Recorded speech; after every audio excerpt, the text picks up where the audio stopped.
Today on Strategy Simplified, we have another installment of our coach interview series. In these conversations, we learn more about their background, journey to MBB, what they're up to now, and their case coaching philosophy. Next on the hot seat is Pranav Aggarwal, who has unique experience having worked for both Bain and BCG. You'll want to catch him before he returns to BCG full-time in 2023.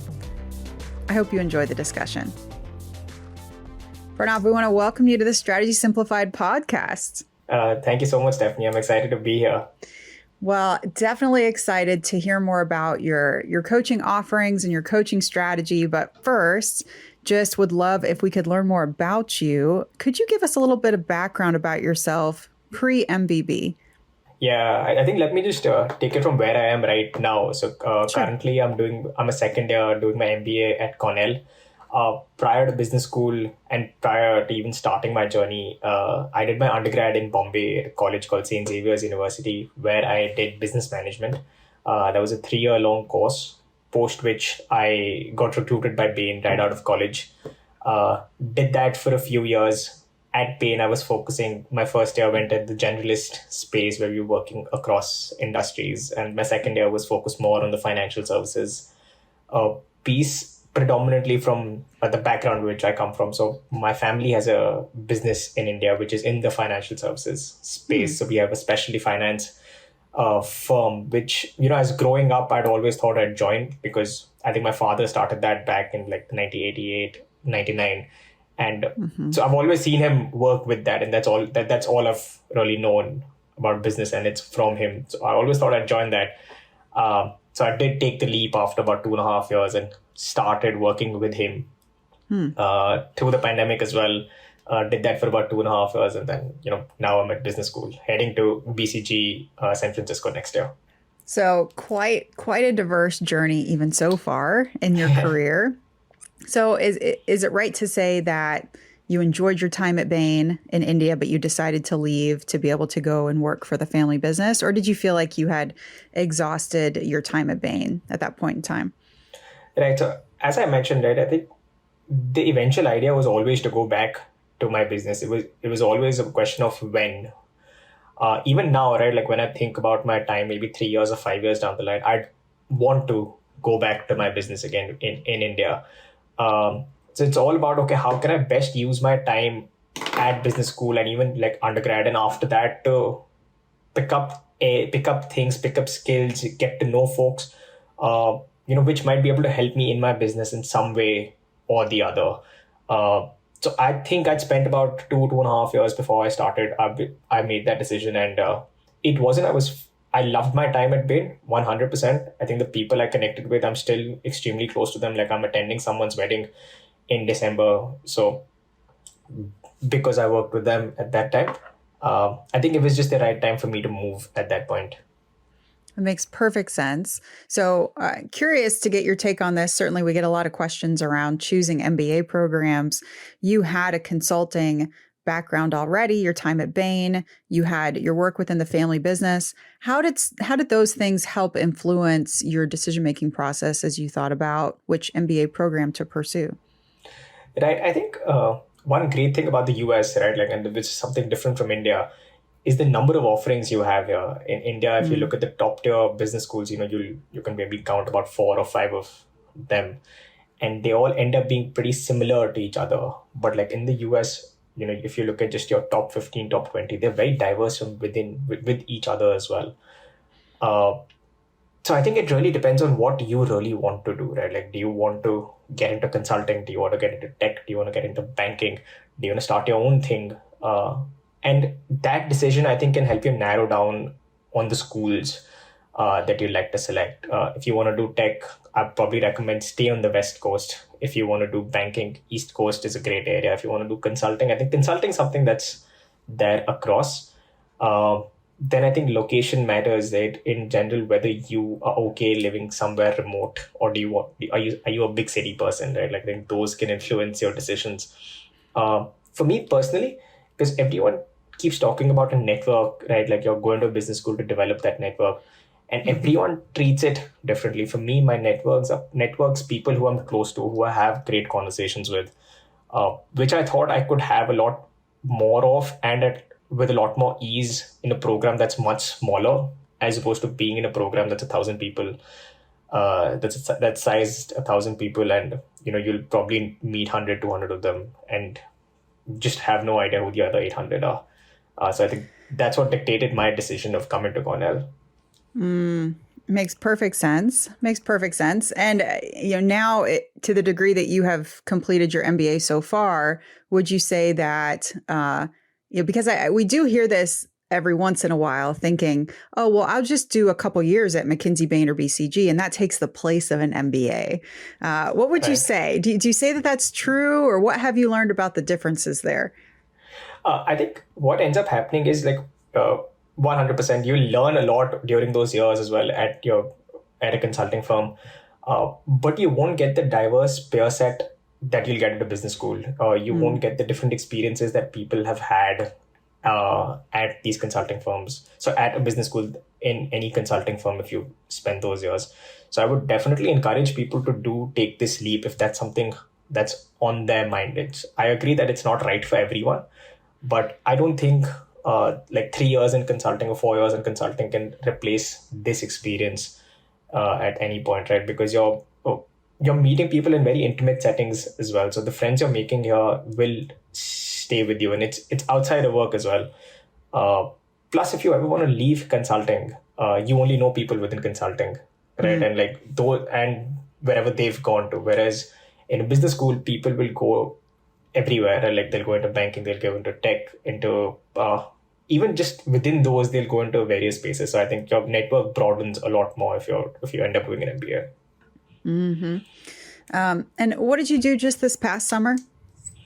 I was with BCG in their San Francisco office, and they were kind enough to offer give me a return offer as well. Mm-hmm.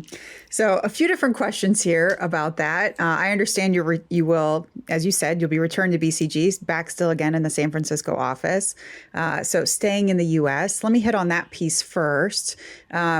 Certainly, there's a lot of people that would love to replicate your path, coming from outside the U.S. and moving to being able to accept a job and have a sponsored opportunity to stay within the U.S.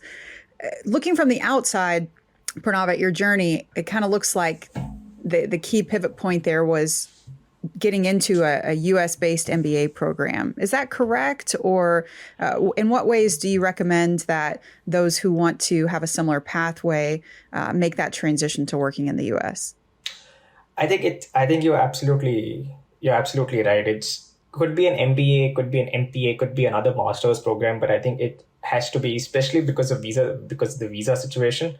Mm-hmm. It has to come. You have to study here first at some program, and then be able to work with these companies.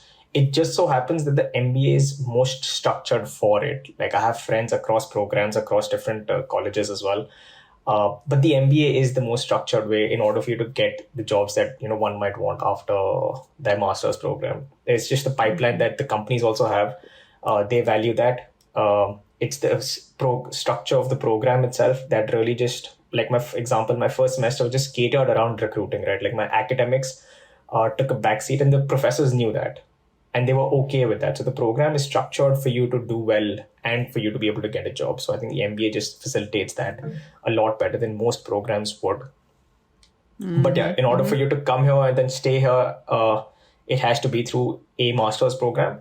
Very rarely, it could be your company sponsor. If, for example, I was in Bain, India, there were cases where they would bring you to the US or any other country, maybe for a short period, for 6 months or a year. And if the people you're working with here like you, then they may extend offers to you and you can stay there. But that's not normal. That's rare. We'll be right back after this quick break. Have you ever heard a new digital trend and thought to yourself, okay, does this really matter? Asking the right questions helps you cut through the noise and get down to what matters most. I'm Jim Hertzfeld, host of the What If, So What podcast, where we discover what's possible with digital and figure out how to make it real by asking what if, so what, and most importantly, now what? Subscribe and listen, and together we can turn big ideas into tangible actions so you can get shit done. Understood. Now that makes sense to me.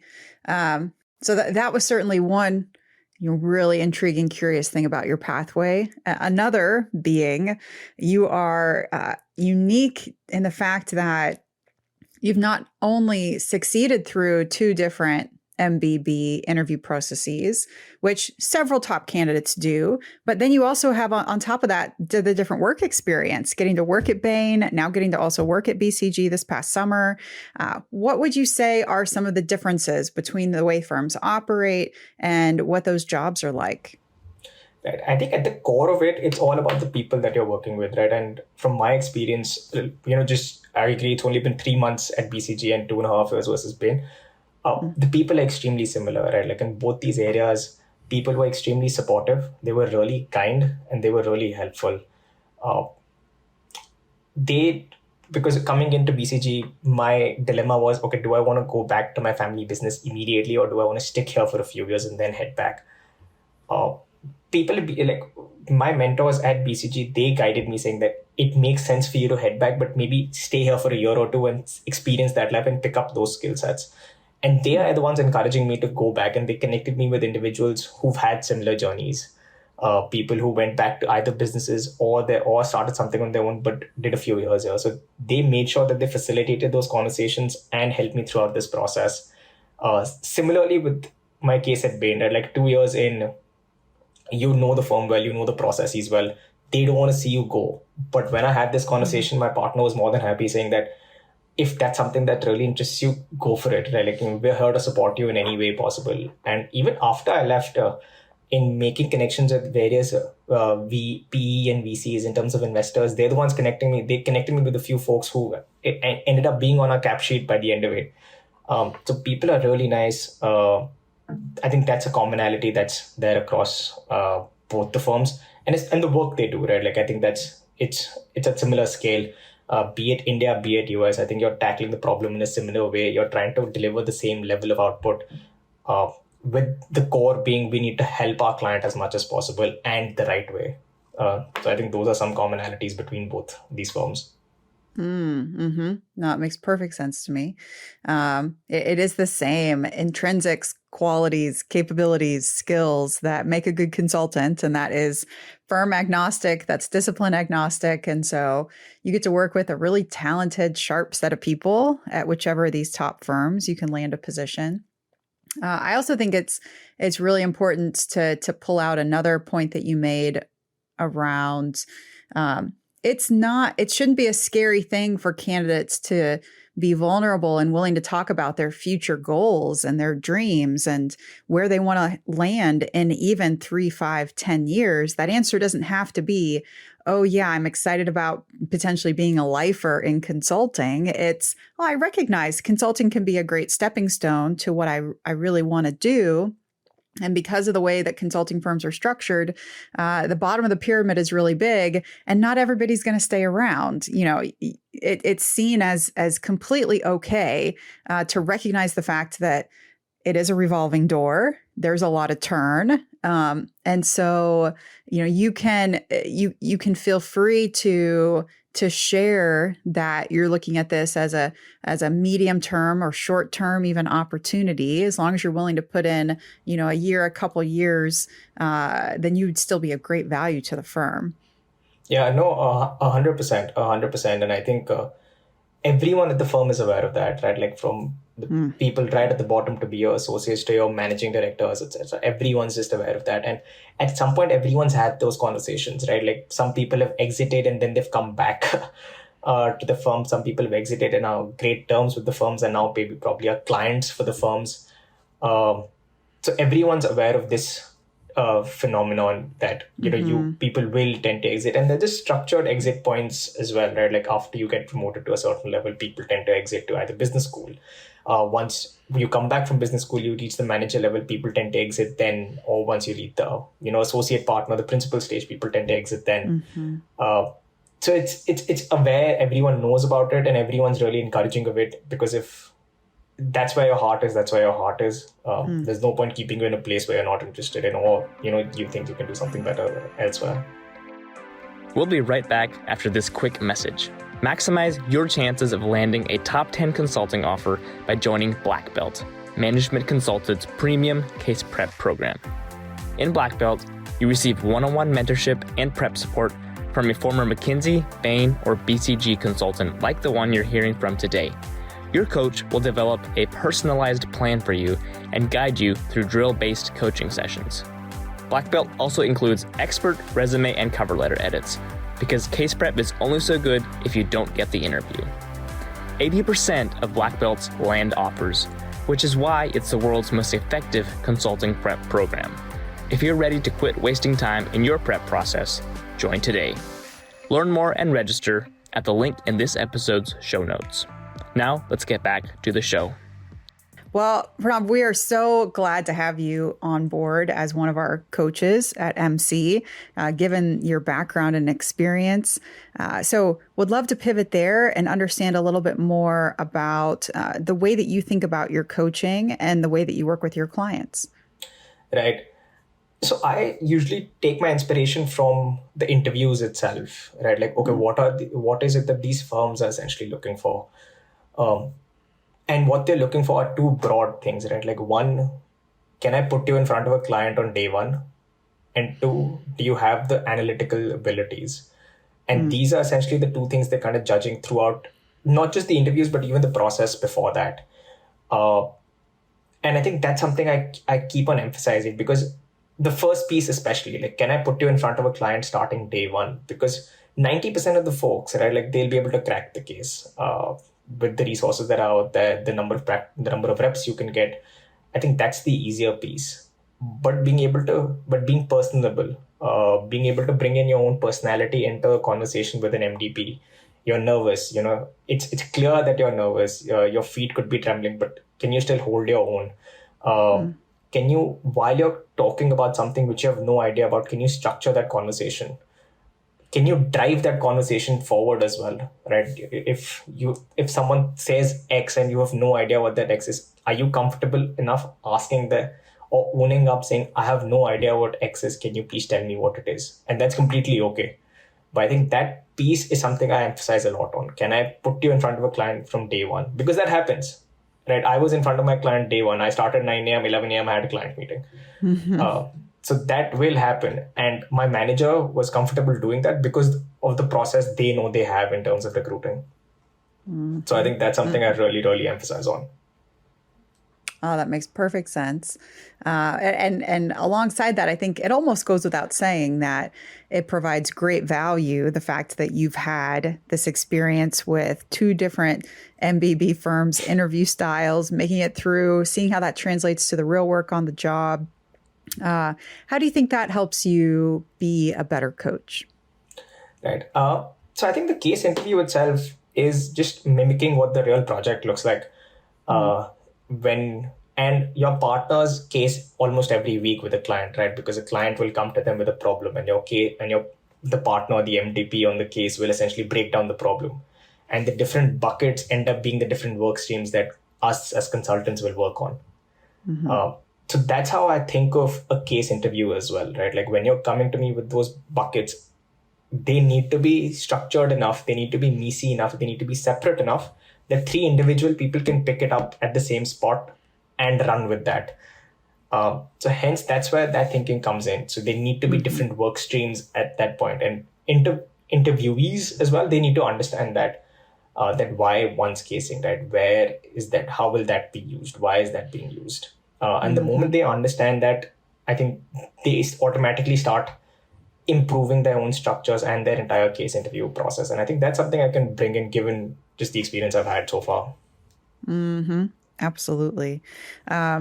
You've gotten to work with and coach a number of individuals, and across your experience, what do you think are some of those key themes that stand out? What are some of the qualities that most successful candidates possess? Right. I think stepping back, right, and not just on the interview side, but even before the interview side, I think something people who I've seen be successful, they really possess, they're go-getters. They will keep on networking, keep on reaching out to people, asking the different questions that they are interested in. I think that's something that's important. Second, they're self-aware. right? Like they know what exactly do they want and what are some of the non-negotiables they might have. It could be like, for some people, location is a priority. So if you know that, you will ask those questions. For some, it's a flexibility, right? Like if you know that, I think knowing yourself as well is very important. And that really comes across in the networking piece because of the questions you're asking. And the people on the other side can really see whether, okay, are these just the generic questions that everyone asks, or is it something that it's catered to them, or it's something that's important to that individual. I think from a CV perspective, everyone looks at some spikes, right? Like what have they done throughout?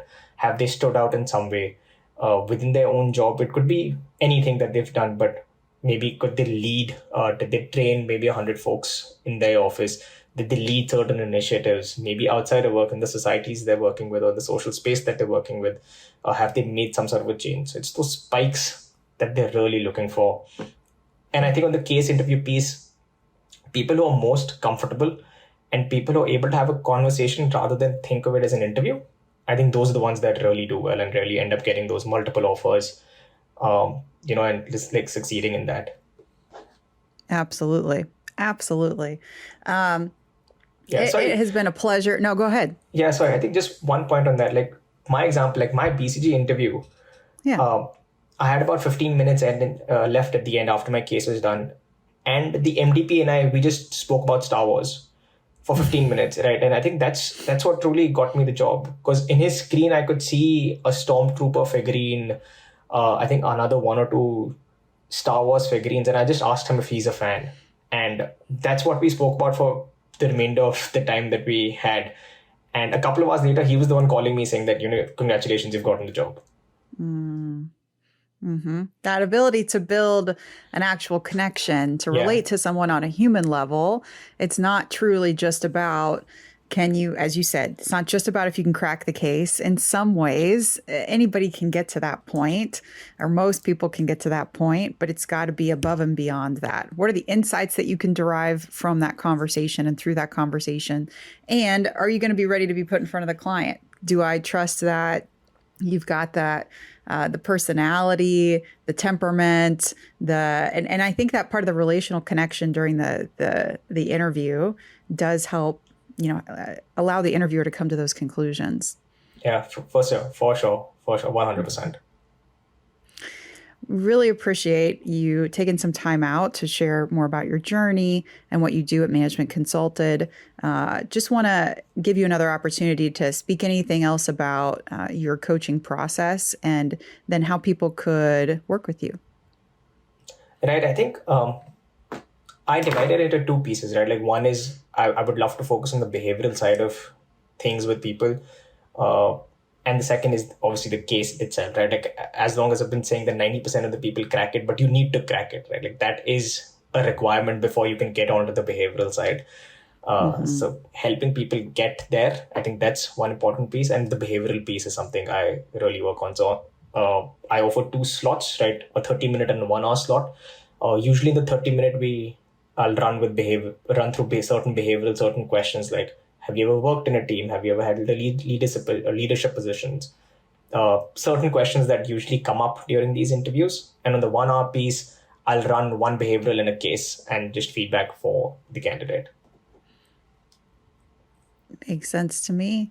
Yeah. What's your, we're taping this in kind of late summer, early fall of 2022, at least right now. What's your general availability like? I know that your availability, of course, will be updated live on the Management Consulted website, but when could people generally expect to find you available? I think I'm available most weekdays in the evening and on weekends somewhere in the afternoon for a few hours. So those are the slots that I've left open, but I'm flexible as well. So if someone books a slot and they're like, oh, they can't make it, happy to change around time on a one-off basis as well, obviously. I appreciate that.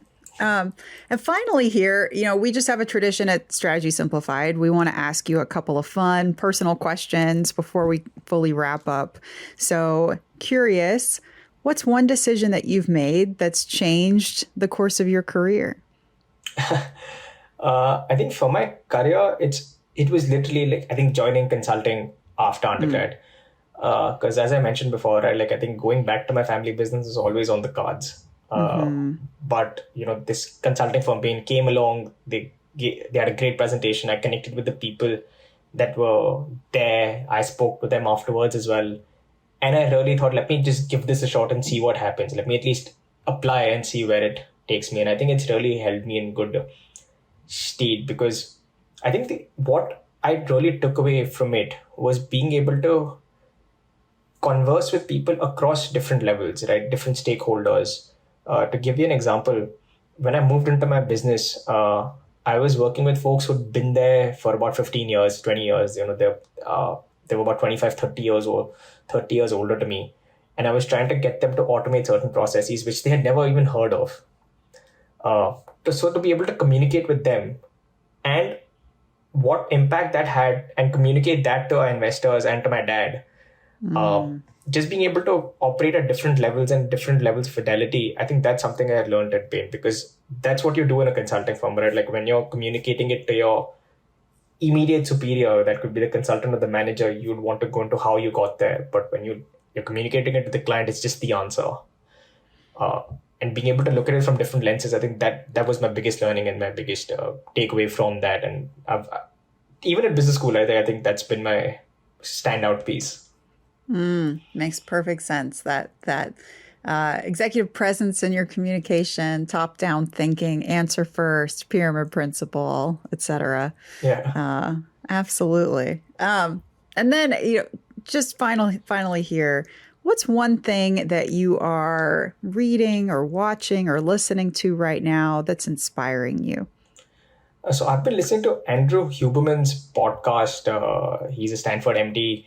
I think health is something that's top of mind for me, because when you tend to start working longer hours, things start to slowly slip away. And I think that's something I experienced in my first job, which I don't want to repeat again. So I think that's something I'm making a priority. And fortunately, people at these firms really want you to make it a priority as well. And they're helping you do that. So I think listening to him really solidifies that belief in me that, health is important. And then he gives you various ways to how to make it better.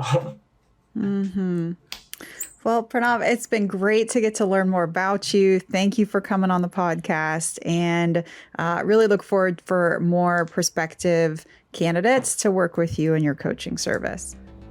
Thank you, Stephanie. It was great being here and talking to you. Want to work directly with Pranav? He talked in our conversation today about some of his general availability, but you'll want to make sure to check out his current coaching calendar in the link below.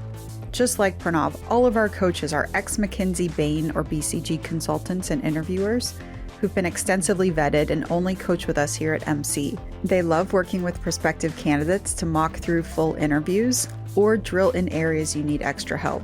You can find a link in the show notes or read more about our offerings at managementconsulted.com. We'll see you next time.